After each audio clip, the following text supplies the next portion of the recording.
Бүгүн менин дипломат кызматкерлерим эл аралык дипломатиялык абалды эске алган СПА текст даярдашыптыр. Бирок быйыл мен бул бийик трибунага чыгып, дипломат болбой эле коеюнчу деп чечтим. Быйыл мен бул трибунадан мамлекет башчысы гана эмес, дүйнөдө болуп жаткан эл аралык окуяларга өзүнүн чыныгы ой пикирин, ой толгоосун билдирген жөнөкөй адам, өз мамлекетинин жөнөкөй жараны катары сөз сүйлөгүм келип турат. Быйыл менин Бириккен Улуттар Уюмунун башкы ассамблеясына сөз сүйлөө үчүн 4-чү жолу келишим. 3 жыл катары менен келип кетип, кулакка жагымдуу, жакшынакай сөздөрдү сүйлөдүм. Бүгүн мен миллиондогон кишилердин жүрөгүнө өйгөн көйгөйлөрдү ачык айкын айтайын деп чечтим.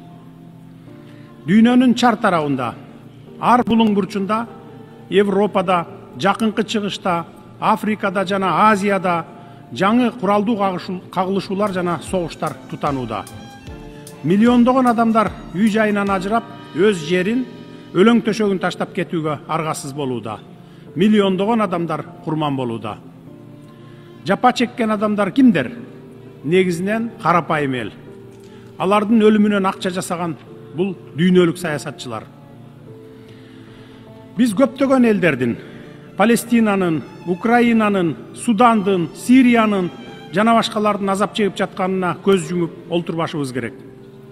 Ал жерлерде согуштук аракеттер уланып, карапайым адамдар кырылып, адам укуктары бузулууда. Дүйнө коомчулугу өзүнүн өзүмчүл геосаясий кызыкчылыктарына таянып, аталган чыр-чатактарга мунусу көбүрөөк, ал эми тигиниси азыраак маанилүү деген принцип менен мамиле кылып, кош стандарттуу ыкманы колдонууда.